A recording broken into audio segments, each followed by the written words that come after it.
It looks like a very extensive file of the tactics, techniques, procedures, targets, and political rules under which the Central Intelligence Agency conducts its computer network exploitation and other activities. So if it is that, it would be very, very damaging. This is about foreign intelligence collection.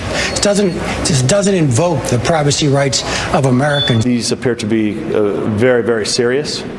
But at this time, that's really all the information that I have on it, just to say that we are extremely concerned and we are following it closely.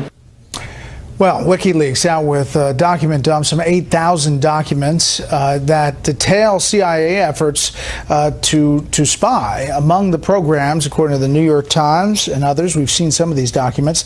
Another program described in the documents is called Umbrage, is a voluminous library of cyber attack techniques that the CIA has collected from malware produced by other countries, including Russia.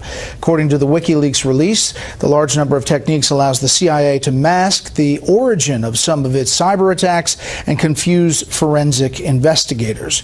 Edward Snowden, who has been quiet lately, tweeted out today, "What makes this look real? Program and office names such as JOJ, IOC, Crypt series are real. Only a cleared insider could know them."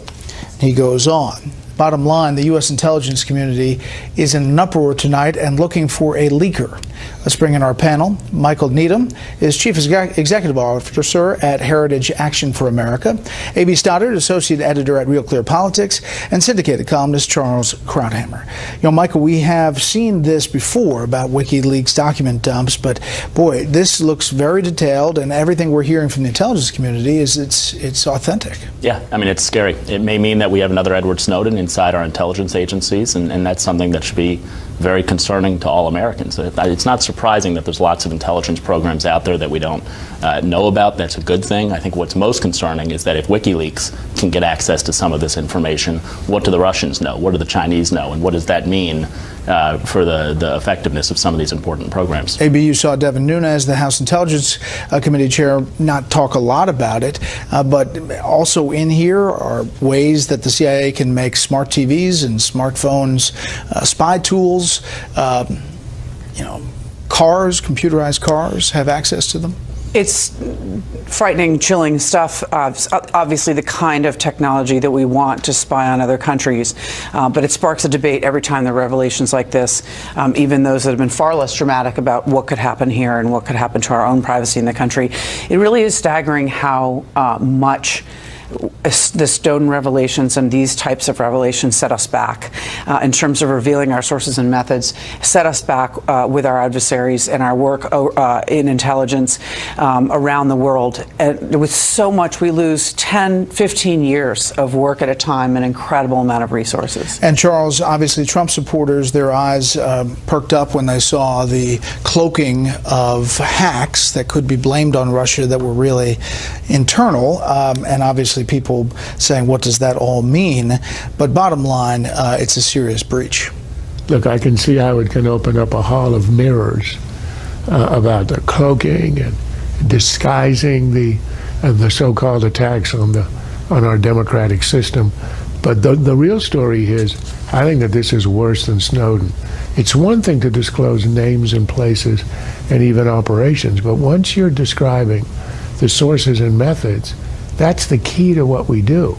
And you've got to wonder, all the energy that we spend on the vetting of, I don't know, Yemeni nationals trying to get into the country, ought we not be spending a bit more of our time and effort on the vetting of contractors?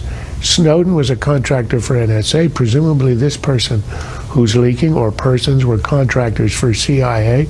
This, I think, is our greatest weakness. A.B. is right. We could have lost a decade of this. But I will commend the CIA for one thing, their creativity in code names. Umbrage is a beauty. And we should point out that U.S. intelligence officials tell our own James Rosen that they had a lot of very high-tech security measures that they're trying to figure out how that was all breached at this moment tonight. Let's take a listen to Sean Spicer answering a question about the president's talk about wiretapping today. if he's sitting on this information that he found out, he's now directing or asking or recommending that the Intelligence Committees look into this. And you talked about they have resources and staff, which they do. Right. But why expend those resources and staff if the president found out this information and hasn't? I think there's a difference between directing the Department of Justice, which may be involved in an ongoing investigation, and asking Congress as a separate body to look into something and add credibility to the look adds an element that wouldn't necessarily be there if we were directing the Department of Justice, for example. Michael, your thoughts on this as we continue to kind of get the reverberations from the weekend tweets? Right. Well, the whole wiretapping story depends on what the truth is. And that's why I think it is prudent to have the investigation to get the facts out there. Obviously, if the relationship between the president and Russia is anything near what the left alleges, that would be horribly concerning. I think it seems somewhat fantastical. On the other hand, and I think part of the reason the president and so many others are getting as angry about this situation as they are is it is also extremely concerning if there is a constant drip, drip, drip out of the intelligence community of information used to undermine a president that they don't like, to undermine other political leaders that they don't like. And that's not what America should be about. And so I think it's important for us to get the facts. The facts will tell us what's going on here and what's at fault. And that's why I think that some sort of investigation is important. Let's stipulate that perhaps the president, even though he tweeted it directly about President Obama, was saying the Obama administration. Let's just stipulate that as for conversation. Here is Devin Nunes talking about those tweets. The president is a neophyte to politics. He's been doing this a little over a year. And I think a lot of the things that he says, you guys sometimes take literally. Sometimes he doesn't have 27 lawyers and staff looking at what he does, which is, I think, at times refreshing, and at times can also lead us to have to be sitting at a press conference like this answering questions that you guys are asking. But they are words, and words matter when they come from the Oval Office. You know, if they don't matter for the commander-in-chief, then I don't know what will. Devin Nunes is a respected member. It must have been a tough day for him to tell the media that we shouldn't take the words of the leader of the free world literally. I mean, it's just ridiculous. It's a reckless claim. The Republicans know it. Even if it was true, you don't make it on Twitter. You don't make accusations like that or observations like that. He could have talked to the FBI. He didn't. Where do you think this goes, Charles? I think it goes nowhere. I think this is chasing our tails. This is going down a rabbit hole. And if I were looking for something beyond anger to explain the president having tweeted this, anger at his staff, anger at the situation, it would be that this is a guy who has said all along, I don't attack, I counterattack. When he was a businessman and he was sued, what did he do? He would countersue.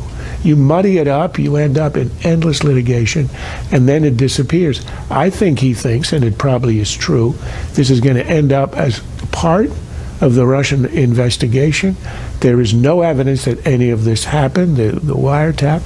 On the other hand, there is no evidence yet that there was any attempt or collusion of the Trump campaign with the Russians. So we have a double investigation with no evidence. This, I think, we're going to look back on a year from now and think, what the hell were we doing? Final thing, Lindsey Graham, one of the president during the campaign's biggest opponents, senator from South Carolina, was at the White House today, and he had lunch with the president, said, I had a great lunch meeting with President Trump today. He is strongly committed to rebuilding our military, which is music to my ears. President Trump is in deal-making mode, and I hope Congress is like-minded. How good was the meeting? I gave him my new cell phone number. You'll remember he gave him, candidate Trump gave out Lindsey Graham's cell phone number in the campaign. Next up, the fallout from the Republican answer to Obamacare, the American Health Care Act.